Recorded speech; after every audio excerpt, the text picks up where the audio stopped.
लग्नाच्या अगोदर पण मला माझ्या कोणत्या पण गोष्टी करायच्या जर असल्या, कोणत्या असू, शाळेच्या असू, कॉलेजच्या असू, शिष्यवृत्तीचं अकाउंट ओपन करायचं असो किंवा काही बँकेचं काम असो, कुठे एक्झाम द्यायच्या असं काहीही असो, मला माझं एकटीलाच करावं लागायचं. कोणी नव्हतं सपोर्टला, कोणी सांगायला नव्हतं की तू असं कर, तसं कर किंवा कोणी सोबत यायलाही नव्हतं. मला माझंच बघावं लागायचं.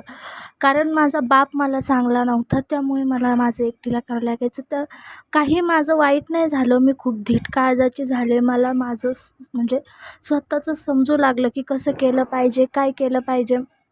पण असं वाटलं होतं एक की लग्नानंतर मला म्हणजे माझ्या नवऱ्याचा सपोर्ट राहील, तो माझ्या मदतीला येईल, म्हणजे कोणीतरी हक्काचा माणूस भेटेल. पण तसं काहीच झालं नाही. मला आज नवरा असतानासुद्धा विधवासारखं जगावं लागतं आहे. तर हा नवरा माझ्या काय कामाचा? तर कोणी कोणाच्या काही कामाचं नसतं. सगळं ज्याचं त्याचं मतलब बघत असतात. कोणी का असो, कोणी का असेना, ज्याला त्याला आपण जर काम केलं तर खूप प्यारे, काही काम केलं नाही तर आपण प्यारे नसतो. आपण चांगले दिसत नाही, आपल्या चुका दिसायला लागतात मग. आणि नवऱ्याच्या इथं ते एवढं काम करून, एवढं सगळं करून पण त्याला मी कायम चुकीचीच दिसले. आणि आज पण माहेरी म्हणजे आई करते मला सपोर्ट, पण बाकी कोणी नाही.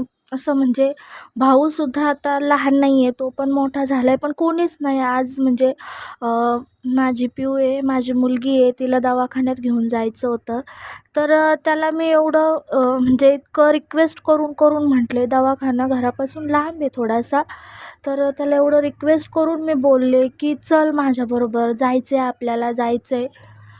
पण तो म्हणजे असं निष्काळजीपणाने निघून गेला तो कुठंतरी त्याच्या मित्रांबरोबर फिरायला. पण असं म्हणजे जशी मी त्याची काळजी केली, लहानपणी त्याला सांभाळलं, एवढी काळजी केली, एवढा जीव गुंतवला त्यात, पण काहीच उपयोग नाही. कोणीच कोणाचं नसतं. मग आता एवढंच ठरवलं मी खूप धीट आहे. मी म्हणजे अगोदर तर होतेच आणि आई झाल्यापासून तर अजून धीट झाले. आता बापाची आणि आईची दोघांची जबाबदारी मीच पार पाडणार आहे. तर माझ्या पिऊसाठी मी काही पण करायला तयार आहे. कोणी माझी साथ देऊ अगर नाही देऊ, कोणी का असेना, कोणी नाही दिली ना तरी चालेल. मी माझी एकटी खूप भक्कम आहे. तर बस